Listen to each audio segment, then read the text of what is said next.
right, little preface.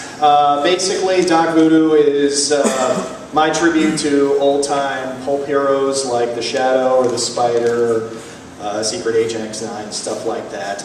I got it in my head that I wanted to create my own pulp hero, but he had to be different somehow. So I said, what if he was a black voodoo-powered crime fighter in Prohibition-era Harlem?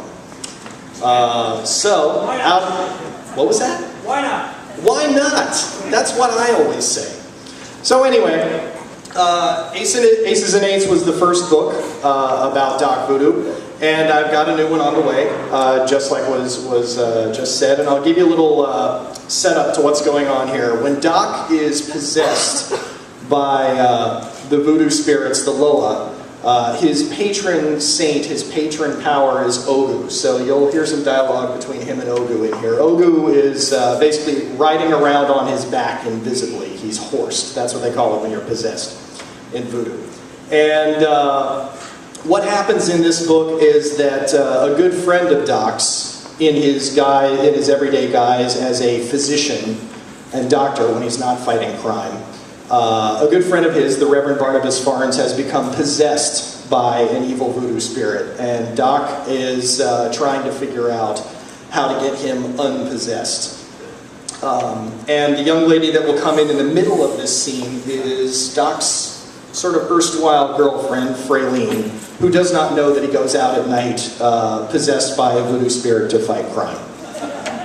So anyway, without further ado, this is Doc going into the Reverend's house because he sensed something evil and rather unusual in there. The house didn't carry the same charge as the church, even being the home of a holy man. Doc Voodoo felt a reticence in the walls and foundations to accept him, a weak but insistent force like a strong wind blowing in his face as he marched into it, but it didn't stop him from opening the door and stepping inside. That's when he felt the full force of that malignancy emanating from the basement, a soul full of poison and rot, rife with nightmare impulses. He closed the door behind him and moved through the foyer toward the hastily barricaded door to the basement, beneath the main staircase. The evil that he sensed down there, waiting in the dark, delighting in its own twisted fantasies of terror and fear, put him on guard. He wanted to draw his guns, but he knew he could not. Would have felt safer if he loosed the machete de Ogu, but dared not. He couldn't spill the host's blood, after all. It was the Reverend Barnabas Farnes, Fraylene's own upright and kindly uncle, possessed by something terrible and unknown. How was that even possible? Who is that? The thing in the basement asked itself. It sensed him now. Who is that tromping through my front door? Ogu? Doc asked. I told you not to come here, Ogu said. Doc heard quick, heavy footsteps thumping up the basement stairs. Then the basement door buckled in its frame. I know you're out there, the thing in the basement croaked, throwing all its weight on the door again and again. The sideboard blocking the door scooted an inch. I know you're out there, and I know you ain't like the rest. I can smell that red iron sumbitch riding you, friend. Doc whispered to himself. Who is he, Ogu? Ogu was silent for a time. He ain't one of mine, he said. I got no jurisdiction on this one. Well, Lakewood? Erzuli? Them neither, Ogu answered. Somebody else is running this one, and it ain't anybody we hold favor with. Let me out, the thing in the basement shouted, its basement still hammering against the locked and barricaded door. It's been a coon's age since I've been loose. Time's a-wasting, friend, and I ain't aiming to waste it. The Dread Baron marched forward, planted one boot on the sideboard, and shoved it back against the buckling door. Not on my watch, you son of a bitch. There was a pause. The thing stood just on the other side of that locked door, and the Baron almost fancied he could hear its infernal mental wheels turning, smell the smoke rising from the stripped and rusted clockwork of its diseased mind. Who are you? The thing asked.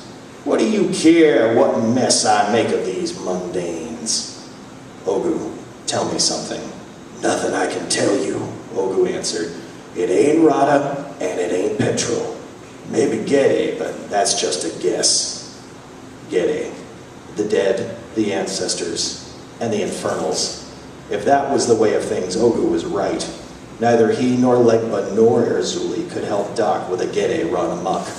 Doc himself would have to figure out which Gede Baron held sway over this troublesome spirit, then try to get it recalled.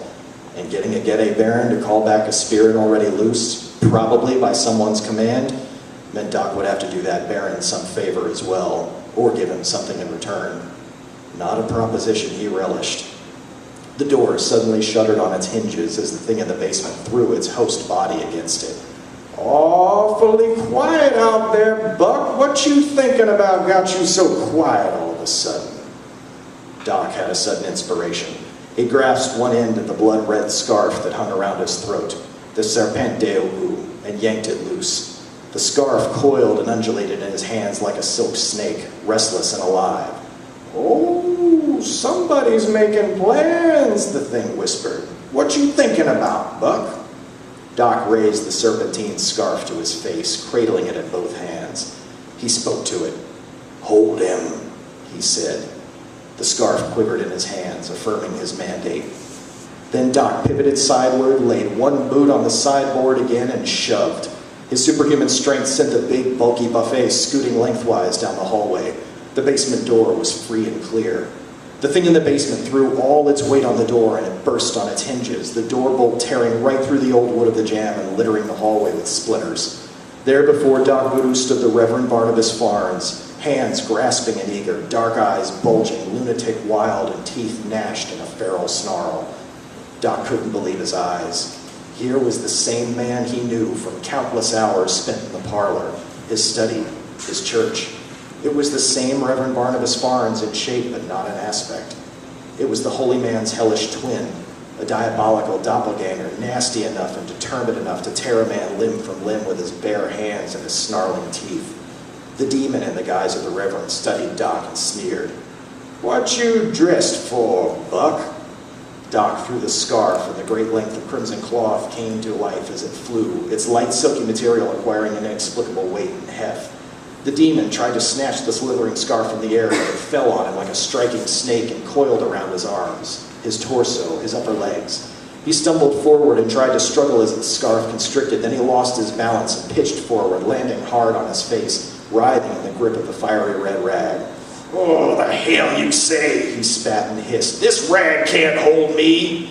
"It can, and it will," Doc said, kneeling beside him and yanking the writhing demon over on its back. The thing in the Reverend spat up at him. "You and your frack wig and your skull face. You don't scare me, Buck. Nothing scares me now that I got me some real estate on this plane." "You're just a squatter," Doc snarled. "Who called you?" "Ain't telling you nothing," the demon spat. Doc snatched a handful of the scarf and hefted the Reverend off the floor. He held him high in one hand as though he were only a child and shook him hard. "Who called you?"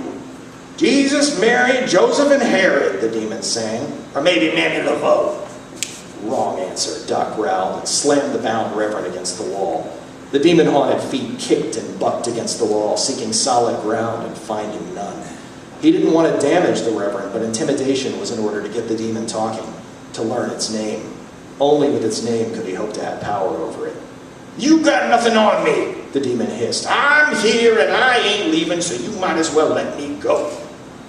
Doc was just about to tell him that wasn't going to happen when the front door lock tripped, and the door swung wide, and someone stepped in from the rainy night. Reflex ruled. The Baron's one free hand dove into his coat, snatched one of his pistols from its holster, and leveled the weapon at the open door and the figure framed there. It was Fraileen Farnes. He didn't know if the fear in her eyes came from staring down the barrel of his gun or seeing him, the cemetery man himself, standing in her own foyer, holding her demon-possessed uncle aloft like a lunatic in a straitjacket. Her eyes bulged in her rain-soaked face like two white stones, and her mouth fell open, seeking a scream and not finding it. Something fell from her hands and thumped as it hit the welcome mat beneath her. Doc studied what she'd dropped. It was a black doctor's bag. Dub Corvo's doctoring bag. His bag. "Where did you get that?" he snarled, feeling a fury rise in him that he hadn't summoned or expected. She found her scream and let it loose. It filled the foyer, the house, the street outside. The demon in his grasp laughed like a loon, trembled like a giggle-addled child. Doc moved fast. He He dropped the demon, made the doorway in 3 long strides, yanked Fraylene inside, and slammed the door behind her.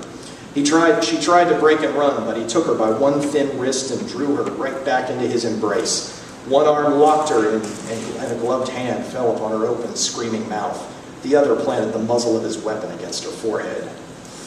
"Oh dear," Ogu muttered. Doc didn't listen. He had to quiet her. If he could do so faster with fear than reason, so be it. He thumbed back the hammer of the pistol and growled into her ear. "Quiet," he said. Her gagged scream became a fearful whine. "Well, that girl's got a mouth on her," the demon said from where it lay on the floor, still held fast by the crimson scarf. "You too," Doc snarled, then spoke again to Fraylene, his voice softer now. "I ain't here to hurt you or your uncle over there. I'm here to help. I need you to keep your mouth shut and listen to me, sane and sensible like.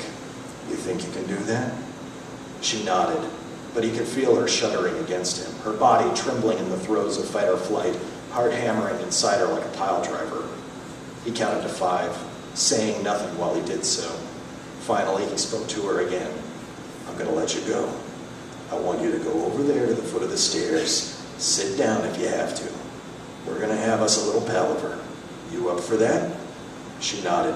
The Dread Baron took his hand off her mouth and gently thrust her away from him. Fraylene spun to face him. He held up the pistol, let her watch as he slowly lowered the hammer. Then he stowed it in the shoulder holster once again. He showed her his empty hands.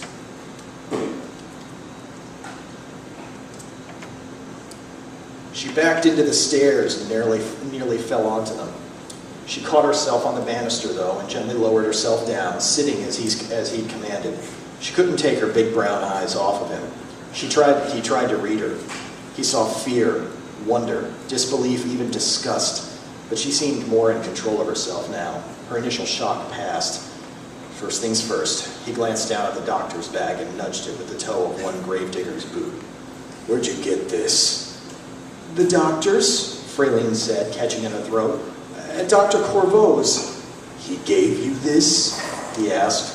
She shook her head, looking a little ashamed. "He wasn't there. I picked the lock with a hairpin and let myself in. I found that and I took it." Picked the lock? He had no idea she was so endowed. He resisted the urge to smile a little. "And what did you plan to do with it?" "There's morphine in there and a needle." She nodded toward the bound reverend on the floor. "I was going to try and sedate him." "Sedate me?" the demon said. "Girl, all you do is get my blood up, not to mention my—" "Quiet!" Doc roared. Fraylene jumped, even though he was speaking to the demon. He turned to her again. "You know how to give a shot like that? How much of that dope is safe to give?" She shook her head, eyes welling up with tears. "I didn't know what else to do. Dr. Dub wasn't home. I needed him. I needed his help, and he wasn't there. I had to do something." "There are other doctors," the Baron suggested. "Nobody can see him like this," she wailed, suggesting her trussed-up uncle, tears pouring forth. "He's a good man, a kind man. This isn't him." "Oh, this is me," the demon sang. Doc leveled a finger at him. "If I have to tell you again." "You'll what?" the demon challenged. "Hurt me, Buck? Kill me? You ain't gonna do shit so long as you give a good goddamn how the good reverend comes out at the back end. Don't you threaten me." Fraylene was up off the stairs, backing into the little dining room to the right of the foyer, eager to be away from her uncle. Doc took a step toward her. "Don't run," he said. "What's wrong with him?" she asked. "Nothing," the demon said. "I'm right as rain, little miss." "He's got something inside him," Doc said. "Something not human." Fraylene started, trying to make sense of his words. He narrowed his eyes. "You're a church-going woman. I shouldn't have to spell this out for you." She shook her head, mouth working but no words readily available. I can't. How could that be?" "Look at him," the Baron said. "Hell, miss, look at me. What do you think you're in the middle of here?" "Even so," she said. "Why him? Why now?" "I haven't got any answers," the Baron said, "but I can find them. We've just got to keep him under wraps a bit." "Wrapped up good and tight," the demon said, straining against the Serpente Ogu. Fraeline shook her head. It was too much for her to take all at once. She stared at Doc, trying to make sense of the Halloween sight of him. "Who are you? How do you even get in here?" "I'm a friend," Doc said. She clung to the wall, staring at him, stealing glances at her round uncle, trying to reason out what she'd stumbled into. Finally, he thought he saw the fear and confusion subsiding in her. "What can I do?" she asked. It wasn't a plea or a lament. It was just a simple question in search of a direct answer. He gently kicked the doctor's bag over to her. It scooted to a halt at her feet. "Go on and pull the morphine and hypo out of there. You're going to give him a shot." "You ain't giving me nothing," the demon snarled, struggling again but making no headway. "That won't do a goddamn thing to me." The Dread Baron leveled his burning gaze at the bound man. "Then what are you so worried about?" The demon didn't have an answer for that.